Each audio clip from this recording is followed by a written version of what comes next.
बच्चों, आज हम पढ़ेंगे क्लास 10th सामाजिक अध्ययन के अंतर्गत आर्थिक विकास की समझ विषय का पहला अध्याय विकास। हम आपको बताएंगे बच्चों इस पाठ से संबंधित प्रश्नों के उत्तर। तो चलिए शुरू करते हैं। सबसे पहला प्रश्न है आपका यहाँ पर, सामान्यतः किसी देश का विकास किस आधार पर निर्धारित किया जाता है। चलिए देख लेते हैं। इसके 4 ऑप्शन है आपके लिए यहाँ पर। प्रति व्यक्ति आय, औसत साक्षरता स्तर, लोगों की स्वास्थ्य स्थिति या उपरोक्त सभी उत्तर। तो आप यहाँ पर सही विकल्प का चुनाव करेंगे बच्चों। आपका उत्तर होगा उपरोक्त सभी, यानी कि गए वाला ऑप्शन आपका बिल्कुल करेक्ट ऑप्शन है बच्चों। दूसरा प्रश्न है आपका, निम्नलिखित पड़ोसी देशों में से मानव विकास के लिहाज से किस देश की स्थिति भारत से बेहतर है। और यहाँ पर आपके 4 ऑप्शन है बच्चों। क है बांग्लादेश, ख श्रीलंका, ग नेपाल और घ पाकिस्तान। तो यहाँ पर आपको सही विकल्प चुनना है। तो आपका उत्तर होगा बच्चों श्रीलंका, यानी कि ख वाला ऑप्शन आपका बिल्कुल करेक्ट ऑप्शन है। इसके बाद बच्चों तीसरा प्रश्न है आपका, मान लीजिए कि एक देश में 4 परिवार हैं। इन परिवारों की प्रति व्यक्ति आय 5,000 रुपया है। अगर 3 परिवारों की आय क्रमशः 4,000, 7,000 और 3,000 रुपया है तो चौथे परिवार की आय क्या है। और यहाँ पर है आपके 4 ऑप्शन बच्चों, आप देख सकते हैं। क है 7,500, ख है 3,000, ग है 2,000 और घ 6,000 रुपया। उत्तर क्या होगा आपका? आप उत्तर लिख सकते हैं 6,000 रुपया, यानी कि घ वाला ऑप्शन आपका बिल्कुल करेक्ट ऑप्शन है। इसके बाद आइए देख लेते हैं। यहाँ पर चौथा प्रश्न है, विश्व बैंक विभिन्न वर्गों का वर्गीकरण करने के लिए किस प्रमुख मापदंड का प्रयोग करता है। इस मापदंड की अगर कोई है तो सीमाएं क्या हैं। उत्तर क्या लिखेंगे आप? उत्तर ठीक आप इस प्रकार से लिख सकते हैं बच्चों। विश्व बैंक विभिन्न वर्गों का वर्गीकरण करने के लिए किसी देश की आय को प्रमुख मापदंड मानता है। जिन देशों की आय अधिक है उन्हें विकसित समझा जाता है और कम आय वाले देशों को कम विकसित। ऐसा माना जाता है कि अधिक आय का अर्थ है इंसान की ज़रूरतों की सभी चीज़ें प्रचुर मात्रा में उपलब्ध की जा सकती हैं। जो भी लोगों को पसंद है और जो उनके पास होना चाहिए वे उन सभी चीज़ों को अधिक आय के जरिए प्राप्त कर पाएंगे। इसलिए ज़्यादा आय विभिन्न वर्गों का वर्गीकरण करने का प्रमुख मापदंड माना जाता है। विश्व बैंक की विश्व विकास रिपोर्ट 2006 में देशों का वर्गीकरण करने में इस मापदंड का प्रयोग किया गया है। वे देश जिनकी 2004 में प्रति व्यक्ति आय $10,066 प्रति वर्ष या उससे अधिक है समृद्ध देश हैं, और वे देश जिनकी प्रति व्यक्ति आय $825 प्रति वर्ष या उससे कम है उन्हें निम्न आय देश कहा गया है। भारत निम्न आय देशों के वर्ग में आता है क्योंकि उसकी प्रति व्यक्ति आय 2004 में केवल $620 प्रति वर्ष थी। ठीक है। इसके बाद आगे लिखेंगे आप सीमाएं, और यहाँ पर हेडिंग डालकर लिखेंगे बच्चों, विभिन्न देशों का वर्गीकरण करने के लिए किसी देश की राष्ट्रीय आय को अच्छा मापदंड नहीं माना जा सकता क्योंकि विभिन्न देशों की जनसंख्या विभिन्न होती है। कुल आय की तुलना करने से हमें यह पता नहीं चलेगा कि औसत व्यक्ति क्या कमा सकता है। इससे हमें विभिन्न देशों के लोगों की परिस्थितियों का भी पता नहीं चल पाता। इसलिए राष्ट्रीय आय वर्गीकरण का अच्छा मापदंड नहीं है। ठीक है। इस प्रकार से आप अपने इस प्रश्न का उत्तर लिख सकते हैं बच्चों, याद भी करें साथ साथ। इसके बाद बच्चों 5वां प्रश्न है, विकास मापने का UNDP का मापदंड किन पहलुओं में विश्व बैंक के मापदंड से अलग है। तो आप जानते हैं क्या लिखेंगे। उत्तर में आप लिख सकते हैं बच्चों, विश्व बैंक का मापदंड केवल आय पर आधारित है। इस मापदंड की बहुत सी सीमाएं हैं। आय के अतिरिक्त भी कई अन्य मापदंड हैं जो विकास मापने के लिए जरूरी हैं, क्योंकि मनुष्य केवल बेहतर आय के बारे में ही नहीं सोचता बल्कि वह अपनी सुरक्षा, दूसरों से आदर और बराबरी का व्यवहार पाना, आज़ादी आदि जैसे अन्य लक्ष्यों के बारे में भी सोचता है। UNDP द्वारा प्रकाशित मानव विकास रिपोर्ट में विकास के लिए निम्नलिखित मापदंड अपनाए गए, और कौन कौन से हैं चलिए देख लेते हैं। यहाँ पर पॉइंटों में आप लिखेंगे। सबसे पहले लिखेंगे लोगों का स्वास्थ्य, और यहाँ पर बच्चों हेडिंग डालकर लिखेंगे मानव विकास का प्रमुख मापदंड है स्वास्थ्य या दीर्घायु। विभिन्न देशों के लोगों की जीवन प्रत्याशा जितनी अधिक होगी वह मानव विकास की दृष्टि से उतना ही अधिक विकसित देश माना जाएगा। आई बात समझ में। दूसरा पॉइंट लिखेंगे शैक्षिक स्तर, और यहाँ पर आप हेडिंग डालकर लिखेंगे मानव विकास का दूसरा प्रमुख मापदंड शैक्षिक स्तर है।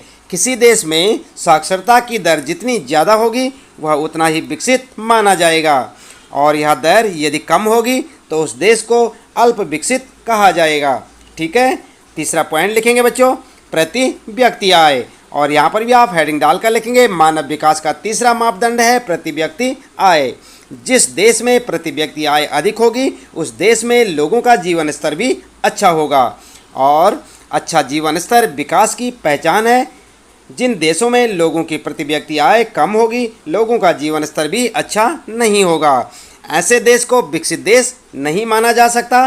कई वर्षों के अध्ययन के बाद यूएनडीपी ने विश्व के 173 देशों का मूल्यांकन इन आधारों पर किया।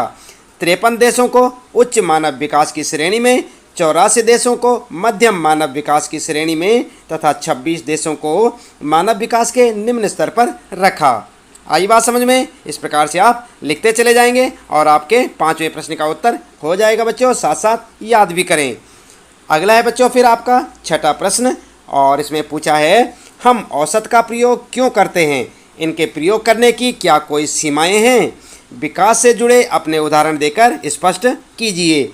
उत्तर में आप लिख सकते हैं बच्चों औसत का प्रयोग किसी भी विषय या क्षेत्र का अनुमान विभिन्न स्तरों पर लगाने के लिए किया जाता है। जैसे किसी देश में सभी लोग अलग अलग आय प्राप्त करते हैं, किंतु देश के विकास स्तर को जानने के लिए प्रति व्यक्ति आय निकाली जाती है, जो औसत के माध्यम से ही निकाली जाती है। इससे हमें एक देश के विकास के स्तर का पता चलता है, किंतु औसत का प्रयोग करने में कई समस्याएं आती हैं। औसत से किसी भी चीज़ का सही अनुमान नहीं लगाया जा सकता, इसमें असमानताएं छिप जाती हैं। उदाहरण के लिए आप कह सकते हैं किसी देश में रहने वाले 4 परिवारों में से 3 परिवार 500 रुपया कमाते हैं तथा एक परिवार 48,000 यानी 48,000 रुपया कमा रहा है, जबकि दूसरे देश में सभी परिवार 9,000 और 10,000 के बीच में कमाते हैं।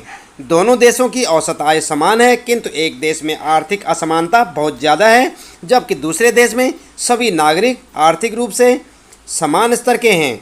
इस प्रकार औसत तुलना के लिए तो उपयोगी है, किंतु इससे असमानताएं छिप जाती हैं। इससे यह पता नहीं चलता कि यह आय लोगों में किस तरह वितरित है। आई बात समझ में। इस प्रकार से आप लिख सकते हैं बच्चों अपने 6ठे प्रश्न का उत्तर। इसके बाद आता है फिर आपका 7वां प्रश्न, और 7वें प्रश्न में पूछा है प्रति व्यक्ति आय कम होने पर भी केरल का मानव विकास क्रमांक पंजाब से ऊंचा है, इसलिए प्रति व्यक्ति आय एक उपयोगी मापदंड बिल्कुल नहीं है और राज्यों की तुलना के लिए इसका उपयोग नहीं करना चाहिए। क्या आप सहमत हैं? इस पर चर्चा कीजिए। तो आप उत्तर में क्या लिख सकते हैं बच्चों? तो आप उत्तर लिखेंगे यदि व्यक्तिगत आकांक्षाओं और लक्ष्यों को देखा जाए तो हम पाते हैं कि लोग केवल बेहतर आय के विषय में ही नहीं सोचते, बल्कि वे अपनी सुरक्षा, दूसरों से आदर और बराबरी का व्यवहार पाना, आज़ादी इत्यादि अन्य लक्ष्यों के बारे में भी सोचते हैं। इसी प्रकार जब हम किसी देश के विकास के बारे में सोचते हैं तो औसत आय के अलावा अन्य लक्षणों को भी देखते हैं। आई बात समझ में। इसके बाद आप यहाँ पर देख सकते हैं जैसे ये तालिका बना रखी है, आप भी इसी प्रकार से अपनी नोटबुक में बना सकते हैं बच्चों। और यहाँ पर क्या है तालिका में चयनित राज्यों की प्रति व्यक्ति आय, और कौन कौन से राज्य हैं आप देख सकते हैं। यहाँ पर सबसे पहले आप लिखेंगे राज्य, फिर लिखेंगे 2002 और 3 में प्रति व्यक्ति आय रुपयों में। ठीक है। और इसके बाद ठीक इसी प्रकार से तालिका बनाते हुए आप लिखेंगे पंजाब, केरल और बिहार। और यहाँ पर आप देख सकते हैं पंजाब की प्रति व्यक्ति आय रुपयों में कितनी है 26,000, केरल में कितनी है 22,800 और बिहार में 5,700। दिख रहा है ना आपको। तो इसी प्रकार से आप अपनी एक तालिका बनाकर उसमें इसे दिखा सकते हैं। इसके बाद आप देखेंगे यहाँ पर तालिका 1.2 जो आपको दिख रही है यहाँ पर पंजाब, केरल और बिहार के कुछ तुलनात्मक आंकड़े। यहाँ पर लिखेंगे आप राज्य और यहाँ पर लिखेंगे शिशु मृत्यु दर 1000 व्यक्ति पर 2003 में। यहाँ पर लिखेंगे आप साक्षरता दर प्रतिशत में 2001 में। फिर यहाँ पर लिखेंगे कक्षा 1 से 5 का निवल उपस्थिति अनुपात 1995 और 96 में, ठीक है। और इसके बाद सबसे पहले लिखेंगे पंजाब, और पंजाब पर यहाँ शिशु मृत्यु दर लिखेंगे आप 49, और साक्षरता दर लिखेंगे प्रतिशत में 70%, और उपस्थिति अनुपात में लिखेंगे 81 यानी कि 81। केरल के लिए लिखेंगे 11, और साक्षरता दर लिखेंगे 91, और उपस्थिति अनुपात 91 यानी 91। बिहार के लिए 60, और 47 और 41।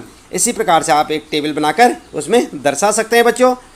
और इसके बाद लिखेंगे बच्चों इस तालिका में प्रयोग किए गए कुछ शब्दों की व्याख्या, क्योंकि आपने चर्चा करनी है। इसके बाद आप इनके बारे में बताएंगे क्या है। सबसे पहले लिखेंगे, पहला पॉइंट लिखेंगे शिशु मृत्यु दर। किसी वर्ष में पैदा हुए 1000 जीवित बच्चों में से 1 वर्ष की आयु से पहले मर जाने वाले बच्चों का अनुपात दिखाती है। आप देख रहे हैं यहाँ पर टेबल में 1000 बच्चों पर यहाँ पर जो है 49 लिखा है, यहाँ पर 11 लिखा है, और यहाँ पर 60, ठीक है। तो इस प्रकार से आप दिखा सकते हैं शिशु मृत्यु दर में किसी वर्ष में पैदा हुए 1000 जीवित बच्चों में से 1 वर्ष की आयु से पहले मर जाने वाले बच्चों का अनुपात दिखाती है। साक्षरता दर क्या बताती है आपको, यहाँ पर लिखेंगे साक्षरता दर, और लिखेंगे 7 वर्ष और उससे अधिक आयु के लोगों में साक्षर जनसंख्या का अनुपात, ठीक है। इसी प्रकार से निवल अनुपस्थिति अनुपात में आप दिखा सकते हैं 6 से 10 वर्ष की आयु के स्कूल जाने वाले कुल बच्चों का उस आयु वर्ग के कुल बच्चों के साथ प्रतिशत। आई बात समझ में। ठीक इस प्रकार से आपकी जो टेबल बनी हुई है उसके बारे में हम यहाँ पर चर्चा कर रहे हैं कि कौन से कॉलम में आपको क्या दर्शाना है। ध्यान दें बच्चों, आगे तालिका 1.1 में दिए गए आंकड़ों के अनुसार पंजाब की प्रति व्यक्ति आय केरल और बिहार से ज़्यादा है। आपने देखी थी यहाँ पर केरल और बिहार से ज़्यादा थी बच्चों। यहाँ पर देख सकते हैं आप पंजाब की औसत आय कितनी है 26,000 रुपया, और केरल में कितनी है 22,800, बिहार में 5,700। तो यहाँ पर जो आप देख सकते हैं केरल और बिहार से ज़्यादा है ना पंजाब की आय, प्रति व्यक्ति आय पंजाब में ज़्यादा है। इस प्रकार यदि आय को ही विकास का मापदंड माना जाए तो तीनों राज्यों में पंजाब सबसे अधिक और बिहार सबसे कम विकसित राज्य माना जाएगा। किंतु यदि तालिका 1.2 यानी कि दूसरी तालिका में दिए गए अन्य आंकड़ों को देखें तो पाते हैं कि केरल में शिशु मृत्यु दर पंजाब से बहुत कम है। आपने देखी थी यहाँ पर, आप देख सकते हैं यहाँ पर जो शिशु मृत्यु दर की बात की जा रही है बच्चों, आप ध्यान दें केरल में जो है पंजाब से कम है। केरल में कितनी है 11 है, और पंजाब में कितनी है 49 यानी कि 49। तो यहाँ पर जो है केरल की स्थिति पंजाब से बेहतर है शिशु मृत्यु दर में। और जबकि आय में देखा जाए तो प्रति व्यक्ति आय में पंजाब जो है केरल से आगे है। आप देख रहे हैं यहाँ पर केरल जो है आय के मामले में पीछे है, और शिशु मृत्यु दर के मामले में केरल का स्थान बेहतर है, जबकि पंजाब में प्रति व्यक्ति आय अधिक है। इसी प्रकार केरल में साक्षरता दर सबसे अधिक और बिहार में सबसे कम है। इस प्रकार केवल प्रति व्यक्ति आय को ही विकास का मापदंड नहीं माना जा सकता। अन्य मापदंडों जैसे साक्षरता, स्वास्थ्य आदि को देखें तो केरल की स्थिति पंजाब से बेहतर है। आप देख सकते हैं तालिका में बच्चों, आपको स्पष्ट नजर आएगा। इसके बाद 8वां प्रश्न है फिर आपका, और यहाँ पर पूछा है भारत के लोगों द्वारा ऊर्जा के किन स्रोतों का प्रयोग किया जाता है, ज्ञात कीजिए अब से 50 वर्ष पश्चात क्या संभावनाएं हो सकती हैं। तो उत्तर आप किस प्रकार से लिखेंगे, उत्तर लिखेंगे बच्चों भारत के लोगों द्वारा इस्तेमाल किए जा रहे ऊर्जा के वर्तमान स्रोत निम्नलिखित हैं। आप जानते हैं कौन कौन से हैं, चलिए देख लेते हैं। पॉइंटों में देखेंगे। नंबर 1 कोयला। कोयले का प्रयोग ईंधन के रूप में तथा उद्योगों में कच्चे माल के रूप में किया जाता है। वाष्प इंजन जिसमें कोयले का प्रयोग होता है रेलों और उद्योगों में किया जाता है। दूसरा पॉइंट लिखेंगे बच्चों खनिज तेल, और यहाँ पर आप देख सकते हैं खनिज तेल का प्रयोग सड़क परिवहन जहाज़ों वायुयानों आदि में किया जाता है। तेल को परिष्कृत करके डीजल मिट्टी का तेल पेट्रोल आदि प्राप्त किए जाते हैं। अगला है फिर आपके लिए प्राकृतिक गैस, और यहाँ पर आप लिख सकते हैं प्राकृतिक गैस का भी अब शक्ति के साधन के रूप में बहुत प्रयोग किया जाने लगा है। गैसों को पाइपों के सहारे दूर दूर के स्थानों पर पहुँचाया जाता है, इससे अनेक औद्योगिक इकाइयाँ चल रही हैं। उसके बाद अगला पॉइंट लिखेंगे नंबर 4 जल विद्युत। यह ऊर्जा का नवीनीकरण संसाधन है अब तक ज्ञात सभी संसाधनों में यह सबसे सस्ता है। इसका प्रयोग घरों, दफ्तरों तथा औद्योगिक इकाइयों में बड़े पैमाने पर किया जाता है। 5वां पॉइंट लिखेंगे बच्चों, ऊर्जा के अन्य स्रोत। और यहाँ पर आप लिख सकते हैं ऊर्जा के कुछ ऐसे स्रोत भी हैं जिनका प्रयोग अभी कुछ समय पूर्व से ही किया जाने लगा है। ये सभी स्रोत नवीनीकरणीय हैं, जैसे पवन ऊर्जा, सौर ऊर्जा, बायोगैस, भूतापीय ऊर्जा आदि। आगे आप लिखेंगे ऊर्जा के अधिकांश परंपरागत साधनों का प्रयोग लंबे समय से हो रहा है। ये सभी स्रोत अनवीनीकरणीय हैं, अर्थात एक बार प्रयोग करने पर समाप्त हो जाते हैं। इनकी पुनः पूर्ति संभव नहीं है। आने वाले 50 वर्षों में ये संसाधन यदि इसी तरह इस्तेमाल किए जाते रहे तो समाप्त प्रायः हो जाएंगे। यदि हमें इन संसाधनों को बचाना है तो ऊर्जा के नए और नवीनीकरणीय संसाधनों को खोजकर उनका अधिकाधिक प्रयोग करना होगा। आई बात समझ में? इस प्रकार से आप अपने इस प्रश्न का उत्तर लिख सकते हैं बच्चों। इसके बाद आता है आपका 9वां प्रश्न और इसमें पूछा है धारणीयता का विषय विकास के लिए क्यों महत्वपूर्ण है। तो क्यों महत्वपूर्ण है बच्चों, आपने पाठ में पढ़ा होगा। उत्तर में आप लिख सकते हैं धारणीयता से अभिप्राय है सतत पोषणीय विकास, अर्थात ऐसा विकास जो वर्तमान पीढ़ी तक ही सीमित न रहे बल्कि आगे आने वाली पीढ़ी को भी मिले। आई बात समझ में? वैज्ञानिकों का कहना है कि हम संसाधनों का जैसे प्रयोग कर रहे हैं उससे लगता है कि संसाधन शीघ्र समाप्त हो जाएंगे और आगे आने वाली पीढ़ी के लिए नहीं बचेंगे। यदि हमें विकास को धारणीय बनाना है अर्थात निरंतर जारी रखना है तो हमें संसाधनों का प्रयोग इस तरह से करना होगा जिससे विकास की प्रक्रिया निरंतर जारी रहे और भावी पीढ़ी के लिए संसाधन बचे रहें। ठीक है, तो इस प्रकार से आप लिख सकते हैं बच्चों 9वें प्रश्न का उत्तर। इसके बाद आता है आपका 10वां प्रश्न और यहाँ पर कहा है धरती के पास सब लोगों की आवश्यकताओं को पूरा करने के लिए पर्याप्त संसाधन हैं, लेकिन एक भी व्यक्ति के लालच को पूरा करने के लिए पर्याप्त संसाधन नहीं है। यह कथन विकास की चर्चा में कैसे प्रासंगिक है, चर्चा कीजिए। तो यहाँ पर आप चर्चा करेंगे। चलिए उत्तर में देख लेते हैं आप किस प्रकार से उत्तर लिख सकते हैं अपना। तो उत्तर आप लिखेंगे पृथ्वी पर विभिन्न प्रकार के साधन पाए जाते हैं जिनका उपयोग मनुष्य अपनी विभिन्न आवश्यकताओं को पूरा करने के लिए करता है। तब ये साधन संसाधन बन जाते हैं। ये संसाधन सीमित मात्रा में उपलब्ध हैं। यदि मनुष्य बुद्धिमत्ता से इन संसाधनों का प्रयोग करे तो वह अपनी सभी ज़रूरतों को पूरा कर सकता है। यदि संसाधनों का दुरुपयोग न किया जाए तो इनका प्रयोग करके विकास की प्रक्रिया को निरंतर जारी रखा जा सकता है, किंतु यदि इन संसाधनों का प्रयोग निजी लाभ के लिए किया जाए तो हो सकता है कि ये एक व्यक्ति के लाभ को भी पूरा न कर पाएं। यदि इन संसाधनों का अंधाधुंध प्रयोग किया गया तो ये समाप्त हो जाएंगे।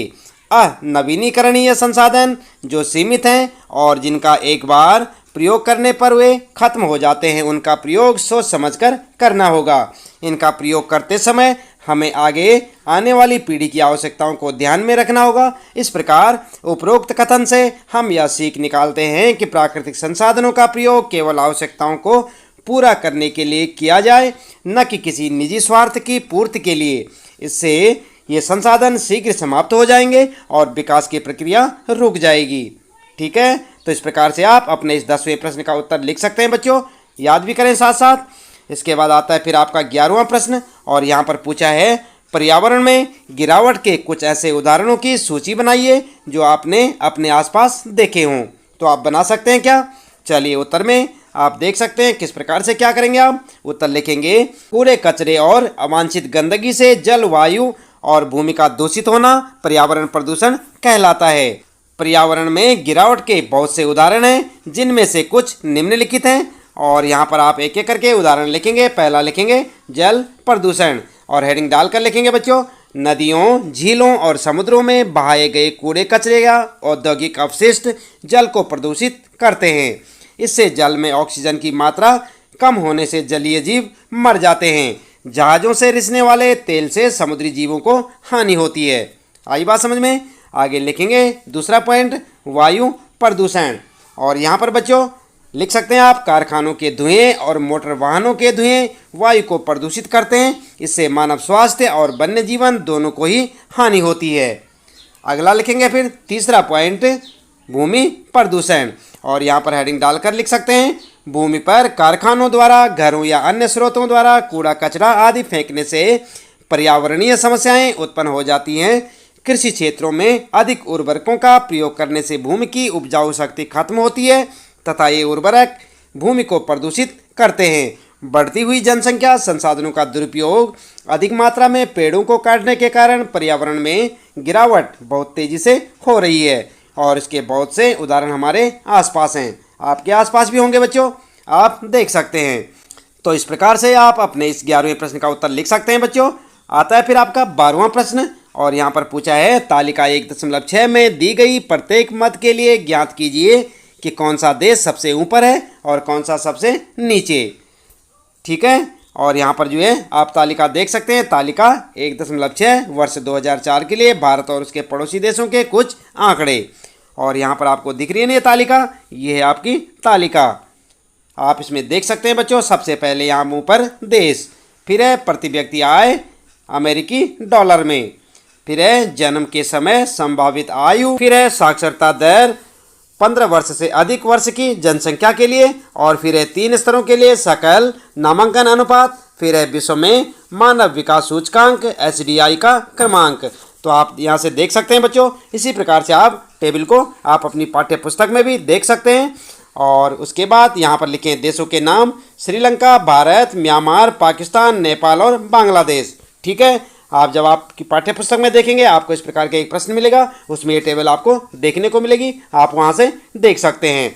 इसके बाद बच्चों आप यहाँ पर देख सकते हैं टिप्पणी, और नंबर 1 है HDI का अर्थ है मानव विकास सूचकांक। क्या है HDI का अर्थ? मानव विकास सूचकांक। आप याद रखें, ऊपर दी गई तालिका में HDI सूचकांक का क्रमांक कुल 177 यानी कि 177 देशों में से है। नंबर 2 है जन्म के समय संभावित आयु। जैसा कि नाम से स्पष्ट है, व्यक्ति के जन्म के समय औसत आयु की संभावना दर्शाती है। और तीसरे नंबर पर आपको मिलेगा टेबल में देखने को 3 स्तरों के लिए सकल नामांकन अनुपात से अर्थ है प्राथमिक स्कूल, माध्यमिक स्कूल और उससे आगे उच्च शिक्षा के नामांकन अनुपात का कुल योग। ठीक है, इसी तालिका में चौथे नंबर पर आप देख सकते हैं प्रति व्यक्ति आय की गणना सभी देशों के लिए डॉलर में की जाती है ताकि उसकी तुलना की जा सके। यह इस तरीके से भी की जाती है कि $1 किसी भी देश में समान मात्रा में वस्तुएं और सेवाएं खरीद सके। आई बात समझ में?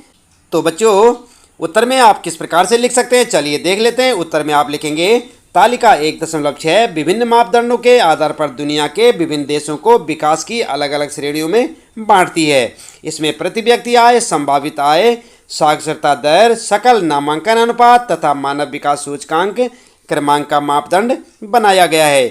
प्रति व्यक्ति आय के आधार पर श्रीलंका सबसे ऊपर और म्यांमार सबसे नीचे है। आप देख सकते हैं बच्चों, यहाँ पर म्यांमार जो है प्रति व्यक्ति आय में अमेरिकी डॉलर के हिसाब से देख सकते हैं $1027 और श्रीलंका की देख सकते हैं आप $4390। तो यहाँ पर श्रीलंका सबसे आगे है और म्यांमार सबसे नीचे है। जन्म के समय संभावित आयु यानी जीवन प्रत्याशा के आधार पर श्रीलंका सबसे ऊपर और म्यांमार सबसे नीचे है। और यहाँ पर भी आप देख सकते हैं बच्चों, श्रीलंका जो है सबसे ऊपर है और म्यांमार सबसे नीचे है। देख रहे ना आप, यहाँ पर जन्म के समय संभावित आयु में म्यांमार की कितनी है 61 और श्रीलंका की 74। जहाँ तक बात की जाए बच्चों साक्षरता दर के क्षेत्र में भी श्रीलंका सबसे ऊपर और बांग्लादेश सबसे नीचे है।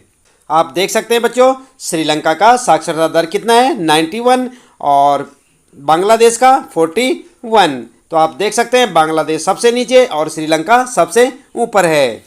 आगे बात करते हैं सकल नामांकन अनुपात के आधार पर श्रीलंका सबसे ऊपर और पाकिस्तान सबसे नीचे है।